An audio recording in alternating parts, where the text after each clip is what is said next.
capítulo 6 de Segunda de Corintios, el versículo 1 y el 2 vamos a leer. Así pues, nosotros, como colaboradores suyos, os exhortamos también a que no recibáis en vano la gracia de Dios, porque dice: en tiempo aceptable te he oído, y en día de salvación te he socorrido. He aquí ahora el tiempo aceptable, he aquí ahora el día de salvación. Amén. Pueden tomar asiento.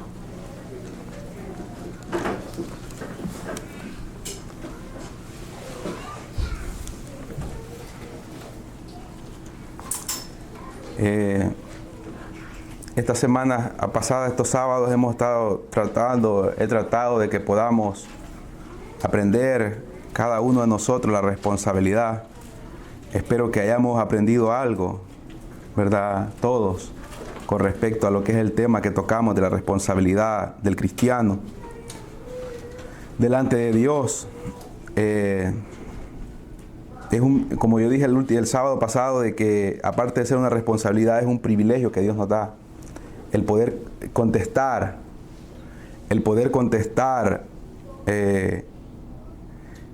no como deberíamos de hacerlo, pero el pago que nosotros hacemos para con Dios, hermanos, no es un pago para cubrir nuestra salvación, sino que el pago que nosotros hacemos cada día con nuestra responsabilidad humana es de amor, de agradecimiento. Ya nosotros nunca antes pudimos haber hecho nada, ni tampoco podemos hacer nada ahora que somos salvos. No pudimos hacer nada para la salvación, ni tampoco podemos hacer nada ahora para mantener la salvación con respecto a lo que es la obra redentora, aunque sí la responsabilidad nos exige que luchemos por santificarnos. Pero el pago que le damos a Dios ahora nosotros, para así decirlo, la respuesta que le damos en nuestra responsabilidad, es solamente demostrando el amor y el agradecimiento. Es lo que nosotros reflejamos cada vez que usted haga algo para Dios con respecto a santificarse, a buscar del Señor, a conocer al Señor, a decirle no al pecado. Lo está haciendo ya no para ser salvo, porque salvo ya lo somos, ¿verdad? Sino lo estamos haciendo en una forma de un agradecimiento por lo que Él ha hecho en nuestras vidas. Entonces, esta semana hemos visto cómo nosotros tenemos la responsabilidad, y como les dije estos días atrás, que si nosotros quisiéramos vivir la vida como algunas personas que han tropezado, ¿se acuerdan que el sábado yo les mencioné que algunas personas llega el momento que chocan con la palabra de Dios, ¿verdad? Van caminando el evangelio y todo parece normal, pero llega un momento que topan con la palabra del Señor, chocan, tropiezan, porque la Biblia nos enseña que la palabra de Dios es tropiezadero para los que se pierden, ¿verdad? Es tropezadero para los que se pierden. Entonces, ¿por qué? Porque quisieron crear su propia justicia. Quisieron vivir a su manera el evangelio, pero no pudieron. Entonces, cuando tropiezan con la piedra, para así decirlo, la palabra de Dios no se mantienen. Porque ninguno de los que estamos en este lugar duraríamos, pero ni un segundo en el evangelio, si lo tratáramos de vivir a nuestra fuerza o nuestra propia justicia. El evangelio nosotros lo vivimos en la justicia de Cristo y vivimos en el poder del Espíritu Santo, el evangelio. Si un segundo nosotros nos apartamos de Cristo y nos apartamos, o más bien Cristo se aparta de nosotros o el Espíritu Santo se aparta de nosotros, en ese momento, en ese segundo, nosotros fracasamos y pecamos de una manera totalmente para perdernos todo lo que Dios ha hecho en nuestras vidas. Pero gracias al Señor que Él es el que nos mantiene, ¿verdad? Ahora yo quiero que podamos darnos cuenta, hermanos, que en el caminar de la responsabilidad que vamos a llevar, hay tres factores que antes los hemos tocado, pero hoy quiero que profundicemos un poco más. Hay tres factores que nos van a interponer, se van a interponer entre nosotros y Dios, ¿verdad? Hablando de nosotros en el sentido cristiano, en el sentido espiritual. El apóstol Pablo, lo aprendimos estos días, que el apóstol Pablo dice que con la mente sirve al Señor, a la ley de Cristo, pero con el cuerpo, dice, lo lleva al pecado. ¿Se acuerdan que lo dijimos? Ahora, cuando digo que se van a interponer tres aspectos, ¿verdad? Que lo hemos visto antes, se van a interponer entre la vida del cristiano, aquel hombre, aquella mujer que ya ha empezado la obra, el Señor en su vida. de haberlo salvado. El primero de ellos es Satanás, lo hemos dicho, ¿verdad? El diablo. El primero de ellos es el diablo, el segundo es el mundo y el tercero somos nosotros mismos, ¿verdad? Esos son los tres factores, para así llamarlo, para las tres adversidades que vamos a tener para nosotros poder caminar como cristianos. En primer lugar, el diablo, como aprendíamos el miércoles en el culto de oración, que estamos ahora no orando, sino que estamos tratando de profundizar más en lo que es la oración, en el tema de la oración. Aprendíamos que el diablo tiene el gran poder, ¿verdad? Tiene el gran poder. Y mire, como yo les decía a los hermanos, Satanás, él con mucho gusto quisiera destruir a Dios. Satanás lo quisiera destruir, lo intentó una vez. Lo intentó, dice Ezequiel, nos enseña, Jeremías, Jesucristo mismo dice, yo vi descender a Satanás como un rayo a la tierra. Satanás intentó, le mintió a los ángeles, a la tercera parte de los ángeles le mintió y les dijo que Dios era mentiroso y les dijo de que Dios los quería tener bajo el dominio y que Dios no quería darles libertad. Entonces la tercera parte de los ángeles se rebeló contra Dios y fueron lanzados a la tierra con Satanás. Ahora son demonios ellos, pero él quiso quitar del trono a Dios. Y en este momento él quisiera hacerlo también, pero hay un problema. Él no puede tocar a Dios. Es más, no puede acercarse ni siquiera al cielo donde está Dios. Él no puede llegar a donde está Dios. Entonces, ¿qué va a hacer Satanás? Si él no puede hacer nada en contra de su principal enemigo, va a tratar de destruir y comenzar a dañar. Yo le decía a alguien esta semana, le decía yo, el Proverbio dice que nosotros debemos de defender a los inocentes. Dice Proverbio nos enseña que nosotros debemos de defender a los inocentes. ¿Quiénes son los inocentes? ¿Quiénes son los inocentes?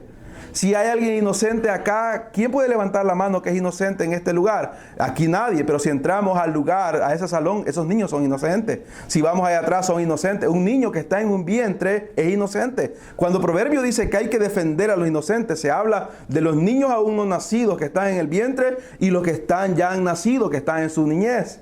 ¿Y qué dice? Que debemos de defendernos, debemos de defenderlos nosotros a ellos. ¿Por qué?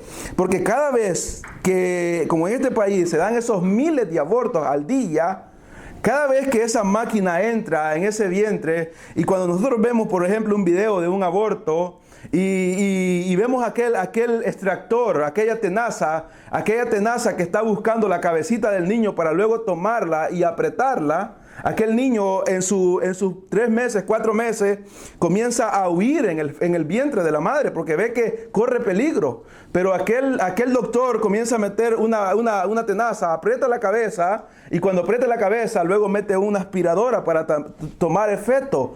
Quien está dirigiendo a ese doctor es Satanás mismo. Y créanmelo, a la luz de la palabra, el corazón de Dios le duele mucho ver que están haciendo algo con un niño como ese. Dios sabe que ese niño va a pasar a la presencia de Él, va a estar a la presencia de Él. No va a ser un ángel, como dicen algunos, no va a ser un angelito, como algunos dicen, va a ser una alma que está allá en la eternidad. Pero a Dios le duele, ¿por qué? Porque Dios ha creado esa vida. Entonces Satanás dice, no puedo tocar al Creador, no puedo tocar al Todopoderoso, voy a tocar a su creación y a su imagen, ¿verdad? Y comienza a dañar, y comienza a querer detener, y comienza a afectar, y comienza a infectar, y comienza a enviciar a las personas. Y como yo le he dicho antes, cada vez que usted ve a un borracho tirado en la calle, como se ven en la acera, tirados, vomitados, orinados allí, todos llenos de mosca, Satanás está en un rincón diabólico riéndose de esa persona porque está dañando la imagen que Dios creó. Él se está burlando. En un rincón se está riendo. Cada vez que usted ve a un homosexual, a una lesbiana, a cualquier persona muerta en sus pecados, Satanás se está burlando en un rincón y está moviendo sus manos diabólicas, feliz de que aunque no ha tocado al Todopoderoso, está entristeciendo. ¿Por qué dice Génesis capítulo 5 que el corazón de Dios le dolió y se arrepintió de haber hecho al hombre? Por la maldad. Por la maldad. ¿Y quién trajo la maldad? Satanás. ¿Quién metió el pecado? Satanás. Entonces Satanás comienza a querer dañar a Dios. Y comienza a querer entristecer al Espíritu Santo. Porque cuando el cristiano peca, ¿qué pasa con el Espíritu Santo? Se contrita ¿Qué es contristar? El Espíritu Santo se entristece. Dentro del cristiano mora el Espíritu Santo. Cuando el cristiano peca y comienza a querer practicar el pecado, sucede algo. El Espíritu Santo, que es Dios mismo, comienza a entristecerse. Entonces el primer enemigo que nosotros tenemos y el primero que se interpone entre nosotros es Satanás. Lo hemos leído muchas veces este pasaje, lo vamos a leer una vez más, y es Primera de Pedro, capítulo 5, y el versículo 8, una recomendación para cada cristiano, cada mujer cristiana: ser sobrio. Sabemos nosotros lo que es ser sobrio, ¿verdad? Es lo contrario de ser un ebrio, ¿verdad? Entonces, está diciendo ser sobrio. No está diciendo que los cristianos se embolaban en este momento, sino que es una comparación que está haciendo. Un borracho no sabe lo que está sucediendo a un 100%. A él lo molesta, lo empujan, lo bromean y le hacen cualquier cosa y él no entiende. Entonces, el apóstol Pedro está diciendo: deben de estar de verdad, correctamente viviendo el evangelio. ¿Para qué? Para que puedan velar. Dígale a un borracho que vele, él le va a decir sí, 5 minutos vaya a verlo, está dormido. Entonces es la comparación que está haciendo el apóstol Pedro, que debemos de estar velando. Velando no quiere decir que no vamos a dormir. Esto no tiene nada que ver con una vigilia, nada que ver con una vigilia cristiana. Eso se trata de las 24 horas del día, estar en una comunión con Dios. ¿Por qué? Porque vuestro adversario, o sea, adversario es Satanás, el diablo, el engañador, el acusador, anda alrededor de nosotros como un león rugiente, anda rodeándolo, los anda merodeando, anda hueliendo, anda observando a dónde lo voy a agarrar. Como yo les dije aquel día, el miércoles, Satanás está en este momento en este lugar. Él nos está observando. Él nos está viendo. Él está viendo lo que usted está haciendo. Cuando usted está orando, cuando yo estoy orando, créanmelo, Satanás nos está viendo. Está viendo qué palabras vamos a decir para luego acusarnos. Para luego acusarnos delante de Dios, para luego acusarnos a nosotros mismos. Entonces Él está ahí está como un león, olfateando, viendo cuál es nuestra debilidad, dice, y quiere devorarnos. ¿Cómo los quiere devorar? Tirando en las miles de tentaciones y luego enfermándonos con el pecado y destruyéndonos. Entonces dice: al cual resistid firmes en la fe, sabiendo que los mismos padecimientos se van cumpliendo en vuestros hermanos en todo el mundo. Esto debe de consolarnos en cierta forma. ¿Sabe por qué? Porque en todo el mundo hay un cristiano peleando en contra de Satanás. En todo el mundo está un cristiano peleando en contra de Satanás, porque Satanás quiere hundirlo en el pecado y detenerlo como el adversario que es. Ahora, el segundo punto para que podamos avanzar, porque hay muchos versículos que podemos apoyar, pero si no, no vamos a alcanzar a llegar a lo que quiero que veamos. Esto solamente es una forma de introducción para que veamos el tema. Y el capítulo 4, ahí mismo de Primera de Pedro, capítulo 4, unas hojas atrás, y dice el versículo 1: puesto que Cristo ha padecido por nosotros en la carne, vosotros también armaos del mismo pensamiento. ¿De qué pensamiento? De padecer en la carne como Cristo lo hizo. Pues quien ha padecido en la carne terminó con el pecado, para no vivir en el tiempo que resta en la carne. ¿Cuál es el tiempo que resta? Desde el momento que usted nació de nuevo hasta el momento que muera o hasta el momento que Cristo venga, es el tiempo que nos resta a nosotros. No es una semana, no es un mes, no sabemos cuánto tiempo es, pero debemos nosotros vivir como debe de vivir un cristiano en este mundo, en este cuerpo, conforme a las concupiscencias de los hombres. Ya no podemos vivir conforme a las concupiscencias de los hombres, sino debemos de vivir conforme a la voluntad de Dios. Baste ya el tiempo pasado para haber hecho lo que agrada a los gentiles, o sea, al mundo, ¿verdad? A la persona perdida, andando en lascivias, concupiscencias, malos, o sea, esto tiene que ver con malos pensamientos, deseos lujuriosos, embriagueces, borrachera, drogadicción, todo lo que tiene que ver con alcohol, orgías, todo lo que tiene que ver con una práctica sexual desenfrenada, disipación, abdominales, idolatría. Aquí vemos todo lo que está diciendo. ¿Por qué? Dice el versículo 4: a esto les parece. ¿A quiénes les parece eso? Al mundo. Les parece cosa extraña que vosotros no corráis con ellos en el mismo desenfreno de disilusión y os ultrajan. Esto es lo que el mundo hace, ultraja al cristiano. Lo ultraja, se burla, lo quiere detener, ¿verdad? Lo señala, lo ve de una forma totalmente diferente. Y yo le decía a alguien, hablando esta mañana, le compartí a los hermanos yo algo esta semana que fuimos, ayer que fuimos a Valencia, le contaba algo a los hermanos. Esta semana me di cuenta de algo que me hizo sentir muy feliz, de verdad, muy feliz. porque me di cuenta que hay una iglesia acá cerca. Y yo estuve hablando con esas personas. Y esas personas andan buscando a alguien que les enseñe de Dios. Ellos tienen pastor y todo. Pero hay un grupo de jóvenes. Y lo que más me alegra y lo que más me hizo sentir feliz es que son jóvenes. Son jóvenes. Y me estaban diciendo de que hay un grupo de jóvenes que quieren que alguien les enseñe de Dios. Y que alguien vaya los días viernes a las 7 de la noche a enseñarles y que les enseñe. Y que ellos ya hablaron con el pastor de ellos, pero que ellos ven que necesitan más conocimiento. Me dice esta persona, la que habló conmigo, lo que nosotros queremos es solamente saber de Dios, conocer a Dios. Y hablé con una persona adulta de la iglesia y me dice, esos jóvenes tienen 3 días de estar en ayuno, hasta las 6 de la tarde, pidiendo a Dios por alguien que les venga a enseñar quién es Dios. Yo me sentí tan feliz.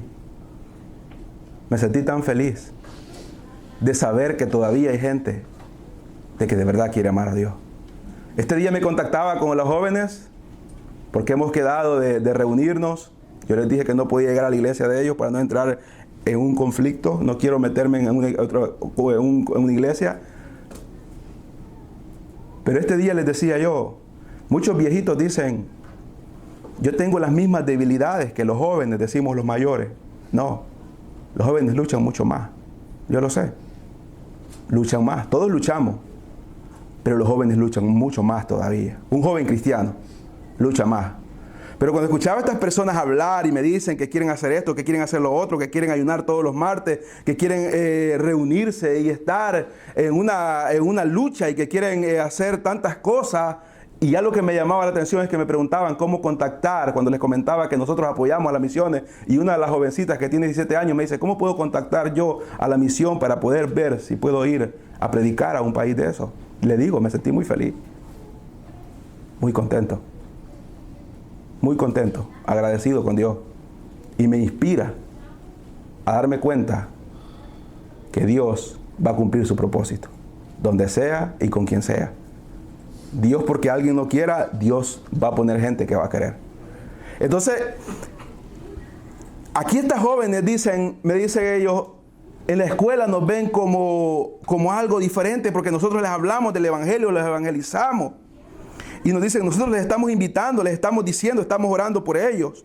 Entonces, aquí está diciendo, y yo les decía, es algo maravilloso que ustedes puedan querer pelear, aunque los ultrajen. Al mundo le parece cosa extraña, hermano. Entonces, ¿qué van a hacer? A todos los que estamos en este lugar, ya hablando de todas las edades, el mundo va a querer ser un obstáculo para nosotros, para desviarnos de caminar en la responsabilidad humana día con día.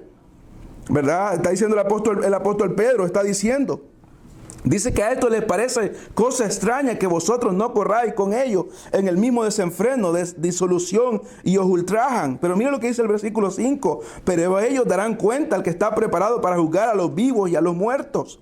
Ellos les darán cuenta. Esto cuando dice a juzgar a los vivos y los muertos, ellos no lo entienden. Pero en este momento están queriendo detener al cristiano, ¿verdad? Yo les decía a estos muchachos, en las escuelas los quieren ver y no quieren algunas personas identificarse como cristianos. No quieren identificarse como cristianos porque les da temor, no entendiendo lo que el Señor dice. Que el que se avergüence de él acá, él se avergonzará delante del Padre y delante de los ángeles. Entonces nosotros debemos de entender que Satanás, el mundo y nosotros mismos seremos un obstáculo para querer hacer la voluntad del Señor. Nosotros mismos, no como espirituales, sino como yo les dije esta semana, el miércoles les decía que el pecado en nosotros todavía está vivo. El pecado todavía está vivo en nosotros, ¿verdad? Entonces Santiago capítulo 1 nos dice... Santiago capítulo 1 dice, el versículo 12, bienaventurado el varón que soporta la tentación, porque cuando haya resistido la prueba, recibirá la corona de vida que Dios ha prometido a los que le aman. Mire, la tentación se vuelve muchas veces una prueba para nosotros, para ser probados. Dios no atienta a nadie, pero permite la tentación. ¿Por qué la permite? Para que sea una prueba para nosotros, para dejar avergonzado a Satanás.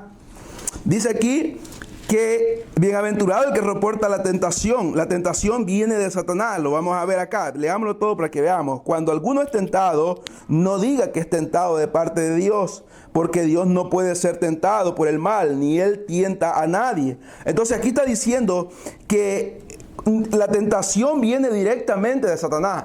Ser tentado no es pecado.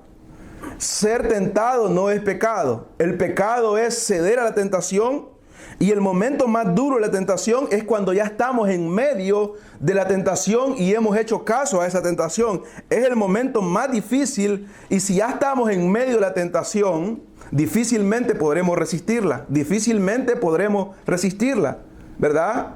Difícilmente podrá una persona resistir cuando ya está en medio de la tentación. La tentación va a venir, y lo hemos estado viendo los miércoles con la armadura de Dios, que tenemos el escudo, ¿verdad? Para poder defender en los dardos que el enemigo va a tirar. Jesús fue tentado, y yo les decía a los hermanos, Satanás en su sutileza tentó a Jesús en el momento apropiado, hablando de la maldad, ¿verdad? De la maldad de Satanás, en el momento apropiado, hablando diabólicamente, en el momento que él no lo tentó cuando estaba siendo bautizado, él no lo tentó en el momento de los 30 años de su juventud, cuando comenzó, no lo tentó en otra parte, más que en el momento que Jesús tenía 40 días y 40 noches de no comer.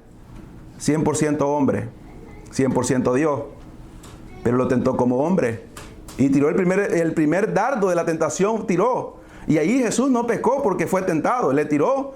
¿Y qué hizo Jesús? Respondió, se lo detuvo con el escudo de la fe, y le respondió y se defendió con la espada de la palabra. Y luego ni el dardo no había caído todavía al suelo cuando venía la segunda tentación, ¿verdad? Y el otro dardo todavía no estaba en el suelo cuando venía la tercera tentación. Entonces la tentación se vuelve una prueba para nosotros de parte de Dios. La prueba viene de parte de Dios. Y ahí el cristiano dice que recibirá la corona de vida que Dios ha prometido. ¿Por qué? Porque los que le aman, ¿qué harán? Resistirán la tentación, no caerán. Y será una prueba, y Dios mismo podrá decirle a Satanás lo que le dijo del siervo Job. ¿Has visto a mi siervo Job cómo es? No hay otro como él, ¿verdad? Él sabía de quién estaba hablando. Entonces dice que cuando alguno es tentado, no diga que es tentado de parte de Dios. Muchas personas dicen que Dios los tienta, ¿verdad? Yo he escuchado a muchos tontos cristianos que se dicen ser cristianos, que dicen, yo soy capaz de estar con 3 mujeres y yo no voy a pasar nada con ellas. Son tontos.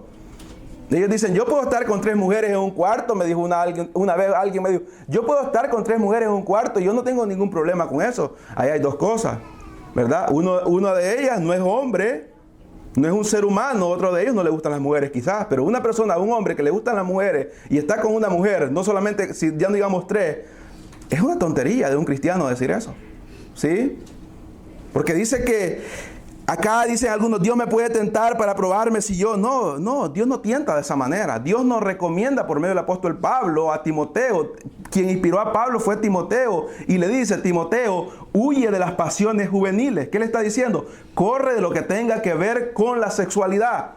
Corre, no te pares, no te detengas, corre. El apóstol Pablo dice, tenemos que pelear con la armadura de Dios, ¿verdad? Tenemos que defendernos, tenemos que pelear, pelea la buena batalla. Pero con respecto a la sexualidad, el apóstol Pablo le dice, corre, Timoteo, no le haga frente porque no vas a resistir. Ningún hombre, ninguna mujer va a resistir a lo que tiene que ver con respecto a la sexualidad. No lo haga, no juegue con eso. No podemos jugar con ese tipo de cosas. No podemos jugar. Entonces la gente dice a veces para poder, Dios me está tentando. No, Dios no tienta a ninguna persona. Dice, sino que cada uno, aquí vamos viendo el punto que he tocado, nosotros mismos nos obstaculizamos muchas veces para cumplir la responsabilidad humana. Dice, sino que cada uno es tentado cuando de su propia concupiscencia es atraído y seducido. ¿Qué significa concupiscencia? ¿Qué significa esta palabra? Significa deseos. Deseos. Y los deseos se vuelven pensamientos. Y los pensamientos se vuelven lujuria. Entonces la lujuria va y va en avance, y va en avance, y va en avance. Y si uno no la detiene por medio de la oración, por medio de la lectura, por medio de querer de verdad amar a Dios, dice que la concupiscencia, o sea, los deseos, dice el versículo 15, y los pensamientos después que han concebido, en la mente y en el corazón y en el alma, dan a luz al pecado. Esto ya significa que llegó el contacto físico.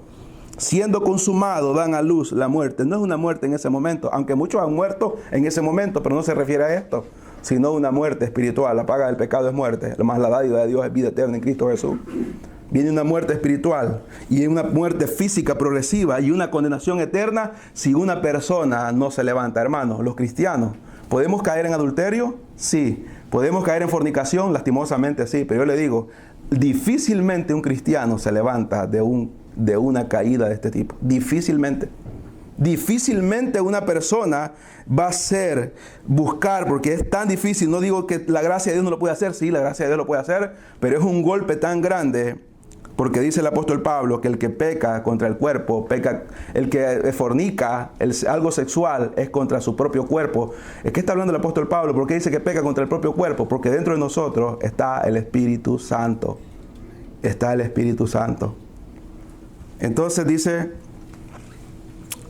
que nosotros, este es el otro punto, quienes deben. Ahora, quiero que podamos entender algo.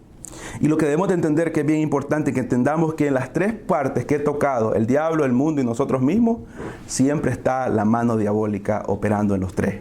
En los tres. En los tres está la mano diabólica operando y tratando de llevar. Yo quiero que veamos rápidamente, para que podamos terminar este tema hoy, yo quiero que podamos leer rápidamente unos ejemplos. Solamente vamos a ver unos ejemplos para que veamos en la Biblia cómo la responsabilidad humana entra en defensa, ayudado por el Espíritu de Dios. El primer ejemplo que vamos a ver es Génesis. Génesis, vamos a verlo, vea, esperamos de que, como le digo, podamos... vamos a buscar unas cuantas lecturas y poder terminar este tema esta noche. Génesis capítulo 39. Capítulo 39, usted conoce de quién vamos a hablar, ¿verdad? José. Dice que aquí está, ¿verdad? En primer lugar, vamos a ver la tentación cómo el diablo opera. Veamos primero cómo el diablo opera. Vivimos primero el diablo, el mundo y nosotros, ¿verdad? Ahora veamos cómo el diablo opera. Dice que llevado pues José a Egipto, nosotros conocemos la historia, ¿verdad? José fue vendido por sus hermanos porque era el preferido del padre, porque ellos creían que lo amaba más el padre a él, porque él tenía una túnica que ellos no lo tenían. Entonces, vale decir que José es una figura de lo que es nuestro Señor Jesucristo. Algún día vamos a ver esta enseñanza con respecto a lo que significa José, que es una figura de lo que nuestro Señor Jesucristo iba a hacer luego. Ahora, dice que fue llevado a Egipto. Potifar, oficial de Faraón, capitán de la guardia, varón egipcio, lo compró de los ismaelitas que lo habían llevado allá, lo compró como esclavo. Mas Jehová, aquí vemos lo primero, era un hombre convertido, para así decirlo, cristiano, ¿verdad? Creyente, para que lo digamos. En ese tiempo no estaba el cristianismo, pero veámoslo de esta manera. Dice que mas Jehová estaba con José. Para que estuviera Jehová con José, quiere decir que José tenía una relación con Jehová, con Dios. Y fue varón próspero, y estaba en la casa de su amo el egipcio, y vio su amo que Jehová estaba con él y que todo lo que él hacía, Jehová lo hacía prosperar en su mano. No vamos a caer en el error de lo que están enseñando la prosperidad, de que José hacía oro y que hacía plata. Esas son locuras, no era eso, sino que él tenía una gracia para todo lo que hacía, lo hacía con gracia de parte del Señor. Así halló José gracia en sus ojos y le servía, y él hizo mayordomo de su casa y entregó en su poder todo lo que tenía. Aconteció desde cuando le dio el encargo de su casa y de todo lo que tenía, Jehová bendijo la casa del egipcio a causa de José, y la bendición de Jehová estaba sobre todo lo que tenía, así en casa como en el campo. Y dejó todo lo que tenía en mano de José, y con él no se preocupaba de cosa alguna, sino el pan que comía, y era José de hermoso semblante y bella presencia, ¿verdad? Aconteció después de esto que la mujer de su amo puso los ojos en José y dijo: duerme conmigo. Debemos de saber que esta mujer no era cualquier mujer, era la mujer de un oficial, era una egipcia. Tuvo que haber sido una mujer hermosa. Tuvo que haber sido una mujer hermosa y muy sensual y muy hermosa, quizás codiciada por mucho. Entonces aquí estamos viendo a quién ocupó Satanás para tentar a Eva. Fue la serpiente, ¿verdad? Fue a la serpiente. Luego, ¿a quién ocupó Satanás para hacer caer a Adán? A la mujer.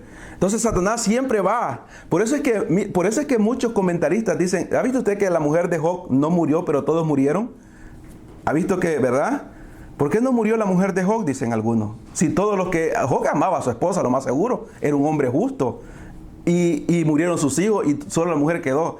La mayoría de comentaristas han llegado a este punto. Dicen, Satanás tenía un plan X cerrado, guardado. ¿Y cuál era? Era la esposa. El último golpe que le iba a dar Satanás iba a ser la esposa. ¿Quién fue lo que le dijo la esposa a Job?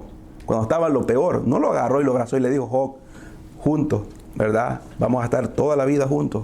Yo voy a estar contigo en las buenas y en las malas. Cuando tenías camellos, cuando tenías vacas, cuando tenías leche. Vamos. No, ¿qué le dijo él? Maldice a tu Dios, le dijo ella, y muérete. Satanás la usó a ella. Porque ¿qué quería? ¿Qué es lo que Satanás le dijo a Dios? Quítale todo lo que tiene, a ver si no te maldice. ¿Sí? Pero Job nunca lo maldijo. El último golpe, dicen los comentaristas, era la mujer, por eso no la mató.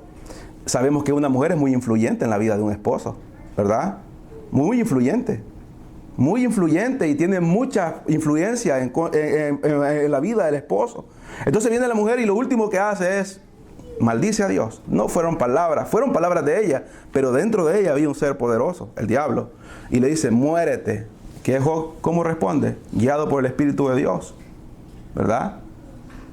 No responde como ella quería que respondiera. Alaba a Dios. Entonces aquí estamos viendo otro ejemplo. Ocupa a esta mujer. Dice que esta mujer le dijo, ¿qué le dijo? Directamente le dijo a este joven que dice que era hermoso y de bella presencia. Y le dijo, duerme conmigo. Él no quiso y le dijo a la mujer de su amo. Aquí estaba Satanás observando a José. Sabía lo que José iba a hacer por el pueblo de Israel. José fue un instrumento para Israel, ¿verdad? Para los hermanos que todavía no se había formado el pueblo, pero ya era la descendencia de Jacob. Y Dios, Satanás sabía el plan que Dios tenía por medio de José, que iba a dar la comida en la hambruna y todo esto, lo demás. Y ya quería hacerlo caer y apartarlo del camino de Dios. Y le dice, duerme conmigo. Y él no quiso. Y dijo a la mujer de su amo, he aquí que mi señor no se preocupa. Y él dijo, José le dijo, he aquí mi señor no se preocupa conmigo de lo que hay en la casa y ha puesto en mi mano todo lo que tiene. No hay otro mayor que yo en esta casa, ninguna cosa ha reservado sino a ti, por cuanto tú eres su mujer. ¿Cómo pues haría yo este gran mal? Y mira lo que le dice, y pecaría contra Dios. No lo está haciendo tanto por perder la posición, porque aún la iba a perder, después vamos a ver que perdió la posición, sino que es lo que estaba pensando, ¿cómo yo pecaría contra Dios? Jacob tuvo que haberle enseñado bien a José quién era Dios. Muchas veces quizás José se durmió escuchando la historia cuando su padre peleó con el ángel. Muchas veces quizás se durmió en sus brazos escuchando la historia de cómo Dios había obrado en la vida de su padre. Y dice, ¿cómo yo pecaría contra Dios? José tuvo que haber sabido la historia de Adán y Eva. Entonces, hablando ella, ¿cómo Satanás no se da por vencido en un momento? ¿Cómo anda? Dice Pedro. Dice que anda alrededor de nosotros, hermano. No crea que solamente va a venir una vez la tentación cuando usted está en el internet. No crea que solamente va a venir una vez la tentación cuando está en el internet de ver algo que no tiene que ver. El siguiente día lo va a volver a ver y va a estar la oportunidad de verlo otra vez. Y la persona no se va a dar por vencida, sino que la persona le va a estar mandando texto y le va a estar mandando mensajes eróticos para poder convencer. Y aquellas imágenes todavía están ahí, aquella tentación de ver el programa y ver aquella revista y ver esto y las personas invitándolo a uno, llamando, insistiendo, diciéndole que vaya. Entonces dice que cada día y no escuchándola a él para acostarse al lado de ella, para estar con ella, aconteció que entró un día en casa para hacer su oficio y no había nada de la casa ahí. No había nada de la casa ahí. Mire, aquí vamos a ver la acción de un león. Aquí vamos a ver la acción de un león. Esta mujer se convirtió en una verdadera leona, como dice el texto de Pedro. Dice que anda como león alrededor buscando a quien devorar, ¿verdad? Dice que aconteció un día en la casa para hacer su oficio y no había nadie en la casa ahí y ella lo asió, o sea, lo jaló. Lo agarró de una forma desprevenido y una forma rápido. Lo agarró, dice, por su ropa diciendo, duerme conmigo. O sea, adultera conmigo. Directamente ella le dijo, adultera, porque ella era una mujer casada. Adultera conmigo, le dijo ella. Entonces dice que él dejó su ropa en las manos de ella y huyó y salió corriendo. José, cuando vio ella que le había dejado su ropa en sus manos y había huido fuera, Satanás dijo, No te pude hacer esto, te voy a hacer lo demás, te voy a arruinar para deprimirte, para destruirte, porque es lo que Satanás hace.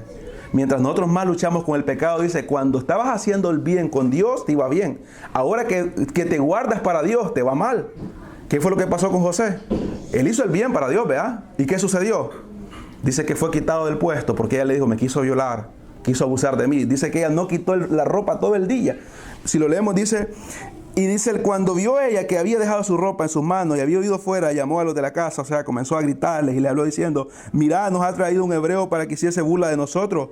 Vino él a mí para dormir conmigo y yo le di grandes voces. Y viendo que yo alzaba su voz, gritaba, dejó junto a mí su ropa y oyó. Y entonces dice que ella puso junto a sí la ropa de José hasta que vino el Señor de su casa. Y usted puede leer las demás partes, si no lo ha leído, ¿verdad? Cómo José vino y padeció por lo que había hecho. ¿Qué pasó aquí? Falló Satanás en su intento. ¿Por qué? Porque un hombre tomó en serio la responsabilidad que tenía con Dios. Veamos otro ejemplo con un hombre de Dios que Satanás no falló. Primera de Crónicas. Como le digo, todos estamos expuestos. Todos estamos expuestos.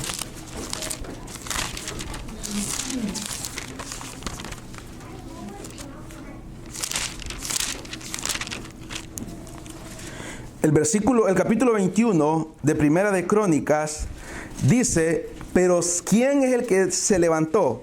El diablo, que estamos hablando, ¿verdad? Pero Satanás se levantó contra Israel e incitó a David a que hiciese el censo de Israel. ¿Quién incitó a David? Satanás. ¿Qué pecado fue el que provocó en David? David era un hombre conforme al corazón de Dios, ¿verdad? Pero ¿qué pecado en este momento incitó Satanás a David? Al orgullo, ¿verdad? A la vanagloria, a envanecerse. Porque dice que Satanás se levantó contra el pueblo. Y Satanás, ¿se acuerda lo que leímos aquella vez? Que decía que él valía más que 10,000 hombres. Satanás sabía que si tocaba a cualquiera de Israel no era tanto, sabía quién tocar. Se fue y atacó a David. Y David en ese momento dice que lo hizo. Y David le dijo a Joab y a los príncipes del pueblo, id a hacer censo de Israel. O sea, cuenta. ¿Sabe lo que le está diciendo Satanás a David, verdad? David, en su mente, esto es en su mente, cuenta el pueblo que tú tienes para que veas qué rey eres, para que veas el poder que tienes. En otra cosa, para poderlo poner de la mejor ejemplo, ¿se acuerdan de Nabucodonosor? Es lo mismo que estaba diciendo David, ¿verdad? Con la diferencia que Nabucodonosor era un hombre inconverso y abrió más grande su boca y se jactó, y David no fue humillado como él por eso. Pero lo mismo que hizo en Nabucodonosor, Satanás, sin ser un hombre, un creyente, quiso hacer en David. Pero David lo hizo de otra forma porque todavía dentro de él estaba el Espíritu de Dios morando, y dice que lo hizo. Y dice, informarme sobre el número de ellos para que yo lo sepa. Él no solamente lo quería saber, él quería jactarse de lo que él tenía, del gran ejército. Y dijo Joab, mire cómo reprendió por medio de Joab, Dios por medio de Joab, el general que tenía, añada Jehová a su pueblo 100 veces más, rey, señor mío. ¿No son todos estos siervos de mi Señor? ¿Para qué procura mi Señor esto? Que será para pecado de Israel. Dios haciéndole a él todavía para que se detenga. Pero ¿qué dice que hizo? El 4. Pudo más la tentación, mas la orden del rey pudo más que Joab. Salió por tanto Joab y recorrió todo Israel y volvió a Jerusalén y dio la cuenta del número del pueblo de David. Satanás se estaba riendo en ese momento. Feliz porque sabía lo que venía. Sabía lo triste que venía por haber cedido a la tentación. Y había en todo Israel 1.100.000 que sacaban espada. Un ejército de 1.100.000. Y de Judá 470.000 hombres que sacaban espada. Entre todos estos no fueron contados los levitas ni los hijos de Benjamín, porque la orden del rey era abominable a Joab. Todavía Joab seguía oponiéndose a la orden y de escondida no contó a una tribu. ¿Y qué sucedió? El 7. La tentación se dio y el pecado se consumó. Mientras estaba la tentación no había un desagrado a Dios. Pero ya cuando la tentación había dado y el pecado había dado a luz, ¿verdad? Asimismo, esto desagradó a Dios e hirió a Israel. Y aquí sí se dio una muerte física y no fue solamente de un hombre. sino que nosotros nos damos cuenta qué tan catastrófico fue el haber cedido a esta tentación que Satanás vino. Entonces dijo David a Dios: he pecado gravemente al hacer esto. Te ruego que quites la iniquidad de tu siervo, porque he hecho muy locamente. Esto es lo correcto que deberíamos de hacer nosotros, hermanos, cada vez que pecamos. Ir como David. Si usted lee a David, siempre él se humillaba delante de Dios. Y habló Jehová a Gad, vidente de David, diciendo: ve y habla a David y dile: así ha dicho Jehová, 3 cosas te propongo, escoge de ellas una que yo haga contigo. Y viniendo Gad a David le dijo: así ha dicho Jehová, escoge para ti o 3 años de hambre, por 3 meses ser derrotado delante de tus enemigos con la espada de tus adversarios, o por 3 días la espada de Jehová. Esto es la peste en la tierra, y que el ángel de Jehová haga destrucción en todos los términos de Israel. Mira pues que responderé al que me ha enviado, le dijo el profeta. Entonces David dijo a Gad: estoy en grande angustia, ruego que yo caiga en las manos de Jehová, porque sus misericordias son muchas en extremo, pero que no caiga en las manos de hombre. Así Jehová envió una peste en Israel, y murieron de Israel 70,000 hombres. 70,000 hombres murieron. ¿Por qué? Por haber actuado locamente, haber cedido a la tentación que Satanás le tiró. Aquí podemos decir que Satanás logró su objetivo. Satanás logró su objetivo. Veamos un ejemplo más, el mundo. Veamos un ejemplo más, el mundo. Daniel 3. No vamos a leer todas las historias por falta de tiempo, pero si usted las puede hacer, ¿cómo le voy a leerlas? Yo sé que la mayoría los han leído, ¿verdad? Son historias maravillosas para que nosotros podamos dar cuenta cómo desde un principio ha venido la tentación.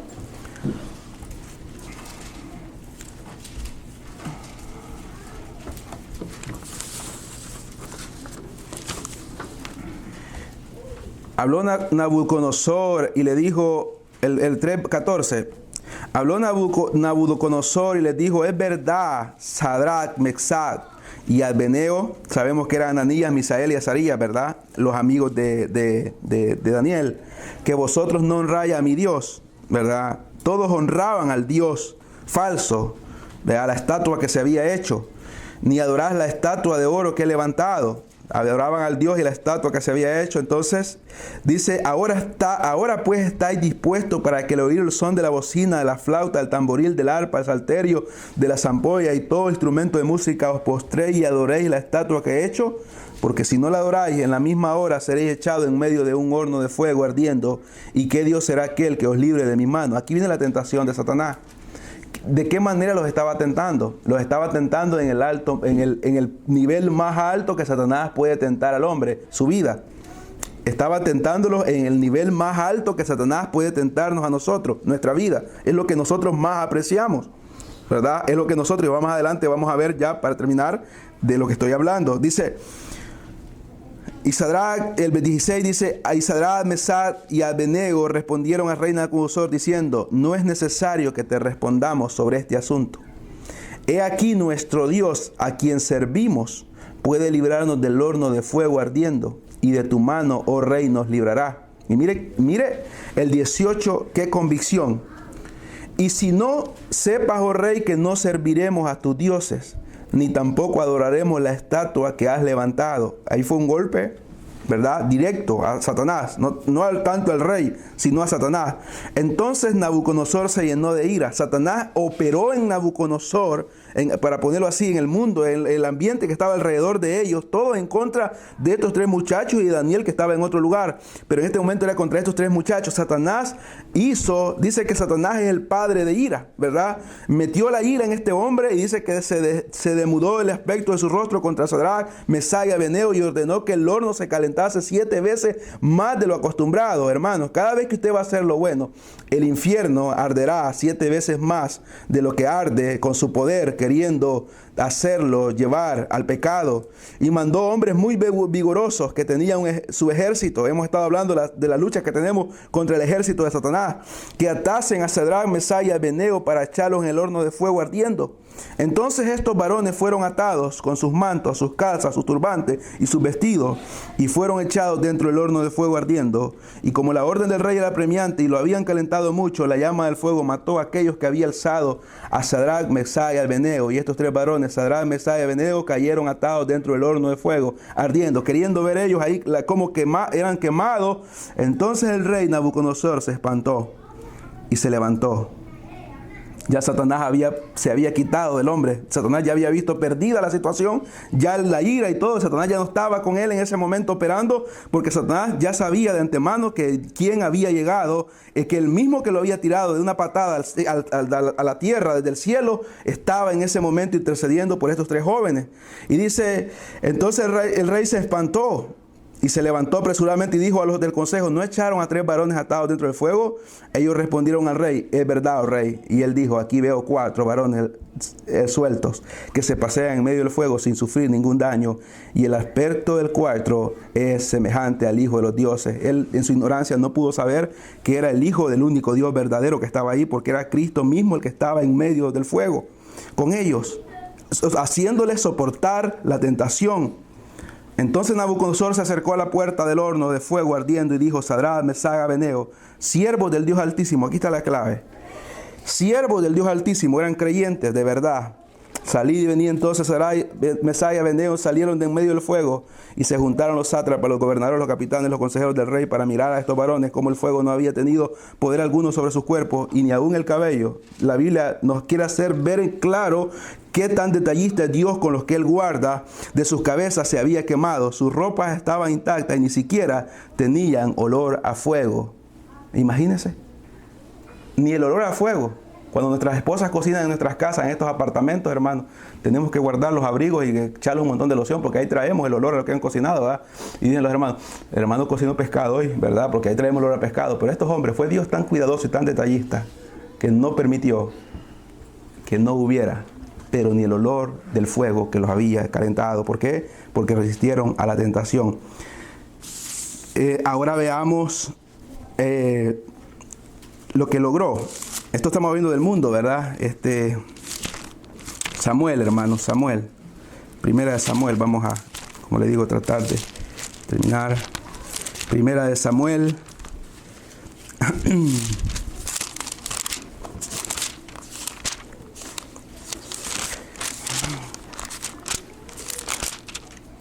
...15...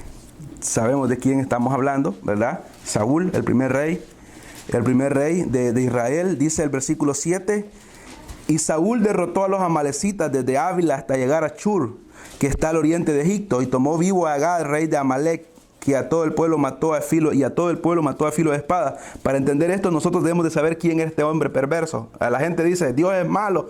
Cuando leen los que son, que dicen ser ateos, ¿cómo este Dios va a ser que daba estas órdenes? Debemos de saber quién era este personaje, ¿verdad? Y lo que hizo, la cobardía que tuvo, que cuando el pueblo iba avanzando, a los de la retaguardia, a los débiles, mató a espada. Amalek dio la orden. Entonces, dice que Saúl y el pueblo perdonaron a Agag, ¿verdad? Nosotros solamente podemos ver los versículos anteriores del 15, ¿verdad? Cuando dice que Dios había dado la orden que tenía que destruirlos a todos. Usted lo puede leer en su casa para que pueda ver lo que estamos hablando. Y dice que le perdonó, el pueblo y Saúl perdonaron a Agag y a lo mejor de sus ovejas, el ganado mayor, de los animales engordados y de los carneros y de todo el bueno, y no quisieron destruir más todo lo que era vil y despreciable, destruyeron. Vino palabra de Jehová a Samuel diciendo, me pesa haber puesto por rey a Saúl, porque se ha vuelto en pos de mí. La tentación vino a Saúl, ¿verdad? Satanás vino y le dijo que perdonara al enemigo. Vemos que dice que el pueblo, ¿verdad? El pueblo estaba de acuerdo. El pueblo, él siendo rey, tenía la autoridad de decirle no al pueblo como rey. Pero por quedar bien con el pueblo y con un rey pagano, él oyó lo que ellos decían, representando, como le digo, lo que estamos viendo, que el mundo nos hará detener de hacer la voluntad del Señor. Entonces dice y Saúl y el pueblo perdonaron a Agag y a lo mejor de las ovejas y del ganado mayor, de los animales engordados, de los carneros y de todo lo bueno, y no quisieron destruir, más todo lo que era vil o despreciable destruyeron. Vino palabra, eso ya lo leímos, ¿verdad? Entonces dice el 12, madrugó, dice luego Samuel para ir a encontrar a Saúl por la mañana, y fue dado aviso a Samuel diciendo: Saúl ha venido a Carmel, y he aquí se levantó un monumento, dio vuelta y pasó delante y descendió a Gigal. Y vino pues Samuel a Saúl, y Saúl le dijo: bendito seas tú de Jehová, yo he cumplido la palabra de Jehová. Samuel entonces dijo: ¿por qué? Pero dijo: pues qué balido de ovejas y bramido de vacas es esto que yo oigo con mis oídos. Saúl respondió: de Amalec lo has traído. Le dijo, y Saúl respondió: de Amalec lo han traído porque el pueblo perdonó lo mejor de las ovejas.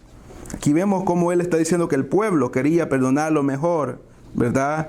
La codicia, la avaricia del pueblo impulsó a este hombre, y él mismo también a hacer lo que no debía de hacer.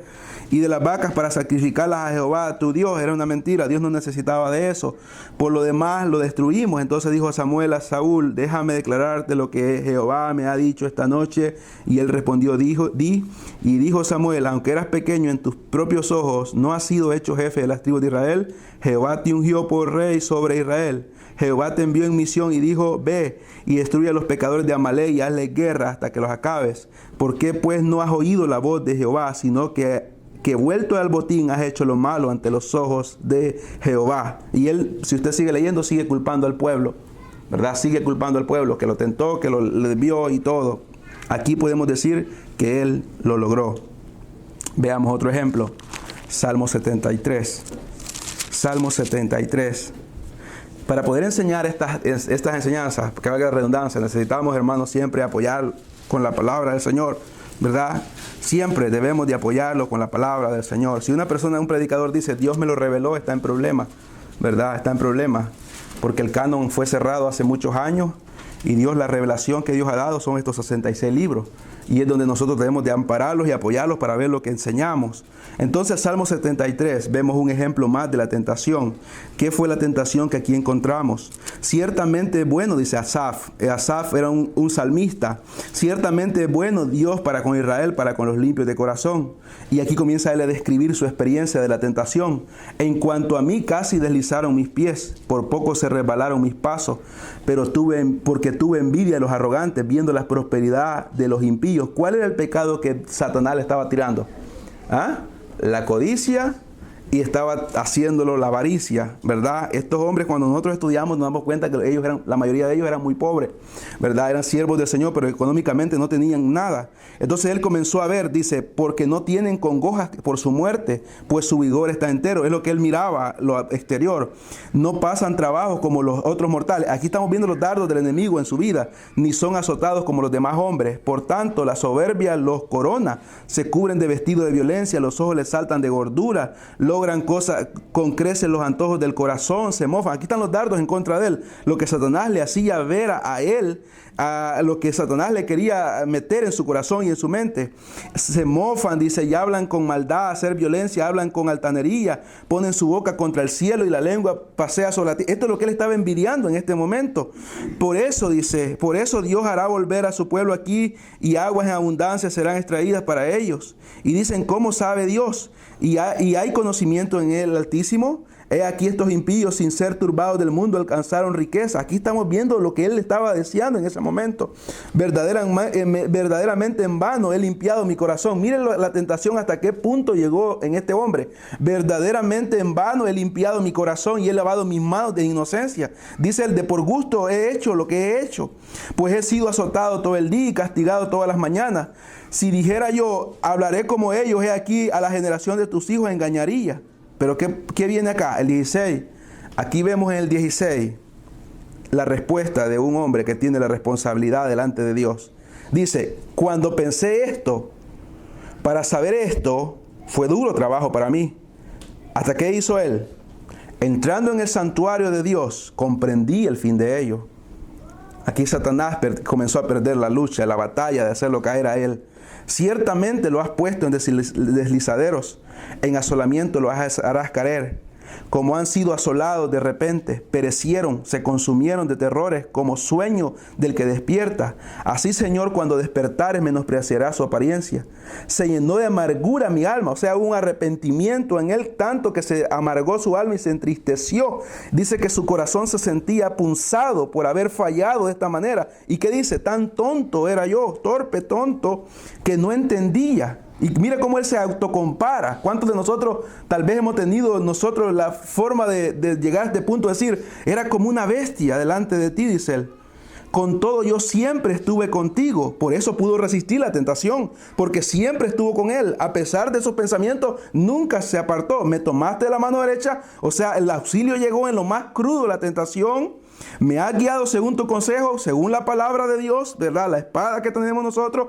Y después de todo, me recibirás en gloria. Y mire qué pregunta tan maravillosa hace después de lo que había sufrido él. ¿A quién tengo yo en los cielos sino a ti? Y fuera de ti nada deseo en la tierra. El diablo había huido.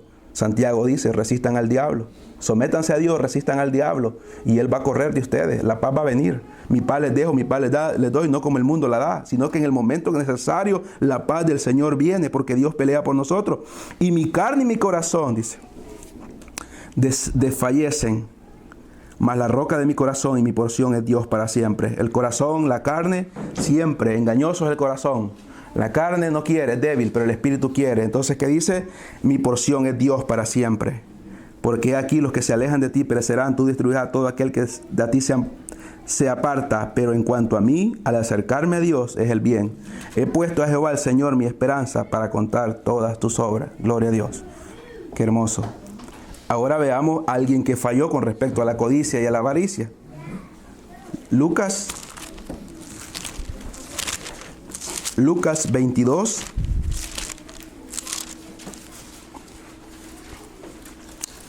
Lucas 22. Estamos viendo primero, ¿verdad? Primero vimos el diablo, luego vimos el mundo, y este ejemplo que estamos dando es nosotros mismos, ¿verdad? Este salmo, nosotros mismos, ¿verdad? La avaricia, la codicia, nosotros mismos hemos pensado. Entonces ahora vemos acá en Lucas capítulo 22, estaba cerca la fiesta de los panes sin levadura, que se llama la Pascua. Y los principales sacerdotes y los escribas buscaban cómo matarle, porque temían al pueblo, a nuestro Señor Jesucristo, ¿verdad? Querían matar. ¿Y qué sucedió?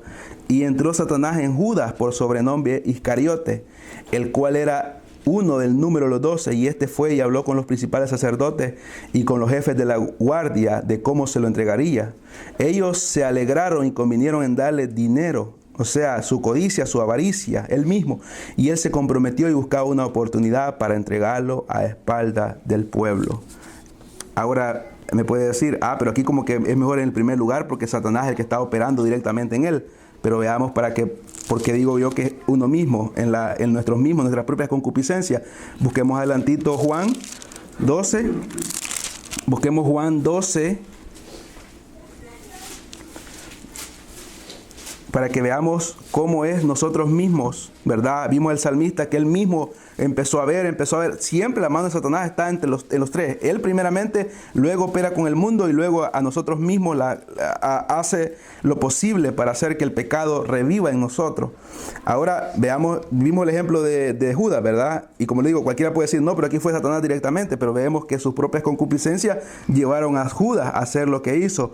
El capítulo 12 dice, 6 días antes de la Pascua vino Jesús a Betania, donde estaba Lázaro, el que había estado muerto, y a quien había resucitado a los muertos, y le hicieron allí una cena. Marta servía y Lázaro era uno de los que estaba sentado a la mesa con él. Entonces María tomó una libra de perfume de nardo puro de mucho precio y ungió los pies de Jesús y lo enjugó con sus cabellos, y la casa llenó de olor de perfume. Y dijo uno de los discípulos, Judas Iscariote, hijo de Simón, el que había de entregar, ¿por qué no fue este perfume vendido? Es el mismo sujeto que hemos mencionado en Lucas. ¿Por qué no fue este perfume vendido por 300 denarios y dado a los pobres? Pero dijo esto no porque se cuidara a los pobres, sino porque era ladrón. Y teniendo la bolsa, sustraía de lo que echaban en ella. Él tenía la bolsa de las ofrendas que andaban, entonces él robaba. La codicia de él lo hizo hacer lo que dice el capítulo 22 de Lucas. Su propia concupiscencia, él deseaba más. Dice 300 denarios. Cuando nosotros estudiamos qué es 300 denarios, nos damos cuenta que era el salario de 12 meses. Es lo que él decía, 300 denarios. En el mismo momento hizo el cálculo de seguro de esos 300 denarios, ¿cuánto voy a agarrar yo? Porque era lo que esta mujer quebró en ese momento. Los 300 denarios era el sueldo de una persona de 12 meses, de todo un año.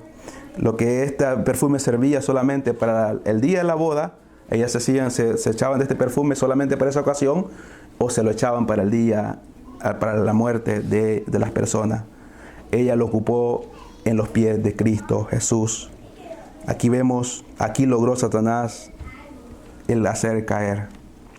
Ahora, solamente les pido un poquito de paciencia, ya terminamos. Volvamos al texto que tomamos al principio. Segunda de Corintios. Quería profundizar un poco más, pero no vamos a poder hacerlo. Pero sí quiero dejarles en claro lo que esto significa rápidamente.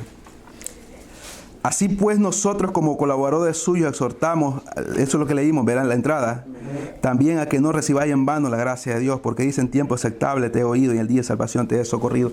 ¿Qué es lo que el apóstol Pablo le está diciendo a los hermanos en Corinto? Para que nosotros podamos entender lo que el apóstol Pablo está diciéndole a los hermanos en Corinto, debemos de saber a qué tipo de cristianos les está escribiendo. ¿Quiénes habían sido ellos antes de creer en el Evangelio? Tenían muchos problemas. La iglesia de Corinto es una iglesia de tantos problemas. El apóstol Pablo escribió ¿cuántas cartas a los Corintos? El apóstol Pablo le escribió 3 cartas a los Corintos. Una de ellas se extravió. Una de las cartas es extraviada, ¿verdad? Eso no quiere decir que tenemos un problema porque se extravió. Dios dejó las cartas que tenían que estar, pero una de las cartas de Pablo escribió, se perdió. Fue la primera de las que escribió el apóstol Pablo. Entonces, acá nosotros, el apóstol Pablo le había escrito a esta iglesia, ¿verdad? Le había escrito por los problemas que habían. Pero lo que debemos nosotros notar en esto y entender quién era esta iglesia, debemos de estudiar un poco lo que era Corinto. ¿Quién era Corinto cuando el apóstol Pablo llegó? El apóstol Pablo llegó en el segundo viaje misionero a Corinto, ¿sí? En el segundo viaje misionero, en el capítulo 18 del libro de los Hechos, nosotros lo encontramos. El apóstol Pablo estuvo aproximadamente 18 meses en la ciudad de Corinto y ahí encontró a 2 personajes, ¿verdad? Encontró un matrimonio. ¿Se acuerdan de Aquila, verdad? Aquila y ¿quién más? ¿Cómo se llamaba el otro? ¿La esposa? Priscila, ¿verdad? Ellos hacían tiendas y le dieron un trabajo al apóstol Pablo y comenzó a trabajar con ellos y comenzó a trabajar, a predicar como misionero en el segundo viaje misionero. Pero ¿quién era Corinto? Corinto era una ciudad que estaba entre Atenas y Grecia y todavía está ahí. Era un espacio que había entre Grecia, le pertenecía a Grecia. Pero Corinto era muy conocido por ser bien depravado. Eran bien depravados. En Corintos era una ciudad que había mucho comercio. Llegaban las personas a comprar y a vender y había un puerto. Entonces llegaban la gente ahí y practicaban mucho el deporte. Todo tipo de religión se practicaba, pero no solamente eso. Se dice que ahí en Corinto estaba un templo que se había hecho para la diosa Afrodita, ¿verdad? Lo que hemos leído un poco de eso, sabemos que Afrodita era la diosa pagana de la fertilidad. Pero en ese templo lo que había, dice la historia de Corinto, antes de que la iglesia llegara ahí, habían 1000 prostitutas adentro. Y el trabajo de esas 1000 prostitutas era hacer bailes desnudos adentro de ese templo y complacer a los hombres dentro del templo, ofreciendo un sacrificio a la diosa Afrodita. Entonces allí estaba el homosexualismo de un nivel depravado, el lesbianismo, las borracheras, estaba la prostitución de una manera incontrolable. Y ahí donde llega el apóstol Pablo, por 18 meses les predica el evangelio. Él comienza a trabajar en tiendas primero, hace tiendas con Aquila y Priscila y comienza a predicarles el evangelio y por 18 meses luego deja una iglesia ahí pequeña. Deja una iglesia pequeña y él se va para Éfeso. Y cuando está en Éfeso, el apóstol Pablo escucha las noticias de los problemas que la iglesia está teniendo. Entonces el apóstol Pablo les escribe esto que estamos leyendo nosotros en esta carta. ¿Y qué les está diciendo él?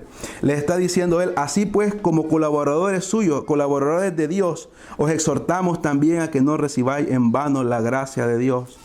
Les está diciendo: Corintios, recuérdense quiénes eran ustedes. ¿Se acuerda usted del capítulo 6 de Primera de Corintios? ¿Qué dice? ¿Qué dice la primera carta de Corintios 6? ¿Qué nos dice? No erréis. Los injustos no heredarán el reino de los cielos y da una gran lista. ¿Qué dice? Los fornicarios, los borrachos, los afeminados, los que se acuestan con varón, los mentirosos, no heredarán el reino de los cielos. Y esto eran muchos de ustedes. Mas ahora ya han sido comprados, ya han sido santificados. Entonces le está diciendo el apóstol Pablo en la segunda carta, le está diciendo, no tomen en vano lo que Dios ha hecho en sus vidas. No tomen en vano, o sea, no lo tomen en tan poca estima la gracia. Valórenla, ámenla, amen al Señor. ¿Por qué? Porque dice, porque en tiempo aceptable te he oído y en día de salvación te he socorrido. He aquí ahora el tiempo aceptable. Hermanos, los corintios, al igual que nosotros, no merecían ser escuchados, no merecían ser salvados, no merecían ser aceptados por Dios, pero Dios los aceptó a ellos. Y como Dios los aceptó a ellos, el apóstol Pablo está diciendo, hagan algo para Dios, vivan para Él. Guárdense del pecado, apártense de la inmundicia, apártense de la fornicación, apártense de la borrachera, apártense de la hipocresía, apártense de la vanidad, apártense de todo eso por amor a aquel que murió por ustedes. ¿Se acuerdan de José? ¿Cómo reaccionó cuando la tentación llegó? La misma reacción está pidiendo el apóstol Pablo para ellos. La misma reacción está pidiendo el apóstol Pablo para ellos. Como les dije, me hubiera gustado profundizar un poco más en lo que quería enseñarles, pero solamente quiero que vayamos al versículo 9 de Romanos. El versículo 9 de Romanos, el capítulo 9, perdón, de Romanos dice, ya vamos a ir terminando, hermanos. El capítulo 9 de Romanos dice, verdad os digo en Cristo, no miento, y mi conciencia me da testimonio en el Espíritu Santo que tengo gran tristeza y continuo dolor en mi corazón, porque deseara yo mismo ser anatema, separado de Cristo, por amor a mis hermanos, los que son mis parientes según la carne. ¿Qué está diciendo el apóstol Pablo con esto? El apóstol Pablo está diciendo, verdad digo en Cristo. ¿Por qué dice verdad? Porque él lo había experimentado en él y había visto a los corintios ser transformados. ¿Sí? Debemos de saber que Romanos, la carta a los Romanos no está en un orden cronológico. Primero se escribió Corinto y luego se escribió Romanos. Entonces el apóstol Pablo ya había estado en Corintios, ¿verdad? Ya había visto que los homosexuales, las prostitutas, las lesbianas, los borrachos, los mentirosos, los ladrones se habían convertido. ¿Y qué dice Pablo? Desearía yo mismo ser maldito. La palabra anatema dice es maldito, separado de Cristo, por amor a mis hermanos, los que son parientes, o sea, Israel. ¿Para qué? Para que pudieran experimentar la bienaventuranza que nosotros hemos experimentado. ¿No es hermoso saber lo que Dios ha hecho por medio de Cristo en su vida? ¿Ah? Hermano, usted sabe muy bien de que en la lista que el apóstol Pablo menciona, muchos de nosotros estuvimos en esa condición. Y el Señor nos rescató por misericordia, ¿verdad? Entonces, ¿qué debemos de hacer ahora nosotros? ¿Qué debemos de hacer? El capítulo 12 de Romanos lo dice. Le dice el apóstol Pablo, ya les ha comentado todo lo que él ha visto, cómo el pueblo de Israel se ha apartado, de lo que vimos el sábado pasado, el sábado antepasado, ya les ha comentado a los hermanos, y no le queda más ya al apóstol Pablo que decirles, les he enseñado la gracia, les he enseñado la fe, dice él, les he enseñado cómo el amor de Dios ha hecho maravillas en nosotros, en cada uno de ustedes. Así que, hermanos, dice, ahora que les ha dicho todo lo que les ha enseñado con respecto a la gracia, a la fe, al amor, a la misericordia, hermanos, cuando el capítulo 1 de Romanos hasta el capítulo 3 de Romanos, versículo 21, habla del hombre degenerado, que dice que Dios bajó y vio y buscó un hombre y no encontró ninguno justo. Está incluido usted y estoy incluido yo. No creamos que está hablando de otra gente nada más. Está hablando de nosotros. No encontró a ninguno justo. Ninguno. ¿Qué tuvo que hacer él? Él justificarnos por medio de Cristo. Él vio y no encontró. ¿Cómo era nuestra boca? Dice, era un sepulcro abierto. ¿Se ha acercado a un sepulcro abierto? ¿Ha pasado por un cementerio donde lo han sacado las personas? En nuestro país a cada rato lo sacan. ¿Y qué es lo que hay ahí? Mal olor. Mal olor. Algo feo, sucio, nada más. Dice, nuestra boca era sepulcro abierto. Éramos como serpientes, dice. No teníamos nada de temor de Dios. No había ningún justo. Pero ahora, ¿cuántos justificados hay? Miles de justificados. Millones han muerto justificados. ¿Por qué? Por las misericordias de Dios por medio de Jesucristo. Entonces el apóstol Pablo, ¿qué nos dice? ¿Qué les dijo a los hermanos en Romanos? ¿Qué les dice a los hermanos de todas las edades? Dice, así pues que, hermanos, os ruego por las misericordias de Dios. ¿Cuáles son las misericordias? Las que Él les ha dicho. Estaban muertos en delitos y pecados. El Señor nos ha librado del cuerpo de muerte. Nos ha adoptado. Ahora podemos decir decir Abba Padre. Ahora sabemos que los que aman a Dios todas las cosas le ayudan a bien. Ahora sabemos que no hay ninguna condenación en Cristo Jesús. Los que no andan conforme a la carne y no conforme al Espíritu. Y todo esto les dice, esas son las misericordias de Dios. ¿Qué debemos de hacer como responsables y actuar en lo que Dios ha hecho? Dice, presenten vuestros cuerpos como un sacrificio vivo, santo, agradable a Dios, que es vuestro culto racional. ¿Se acuerdan de Anías, Misael, Azarías? ¿Cómo hicieron ellos? Vivos, completamente. Vamos, eso es. Dios nos puede librar de la muerte. Y si no nos libera, no vamos a doblar. Vivo. El pueblo de Israel, ¿qué hacía? Ofrecía animales que no eran ellos, sino que eran animales muertos. Los mataban enfrente del Señor y daban las ofrendas, ya estaban muertos. Ahora el apóstol Pablo dice, ahora que estamos vivos nosotros, debemos de presentarlos, nuestros cuerpos, agradables, en un culto racional. ¿Cómo lo haremos? No conformándolos a este siglo, dice. No podemos ser como este siglo, como el mundo, sino transformados por medio de la renovación de vuestro entendimiento, o sea, por medio de lo que vamos aprendiendo de la palabra del Señor cada día. Por eso es tan importante las verdaderas enseñanzas, y por eso es tan importante la doctrina, y por eso es tan importante el estudio bíblico, porque cuando vamos estudiando, vamos renovando nuestro entendimiento cada día va siendo ejercitado, y vamos mejorando, para que comprobéis cuál sea la buena voluntad de Dios. ¿Y cuál es la voluntad de Dios? Es agradable y es perfecta. Me hubiera gustado, como le digo, hacerlo más, pero como lo he dicho antes, el Espíritu Santo hace el resto, ¿verdad? Él lo hace todo, en verdad. Que Dios me perdone por lo que acabo de decir. Y Él hace todo. Yo solamente soy alguien débil como ustedes, que estoy aquí tratando de exponer,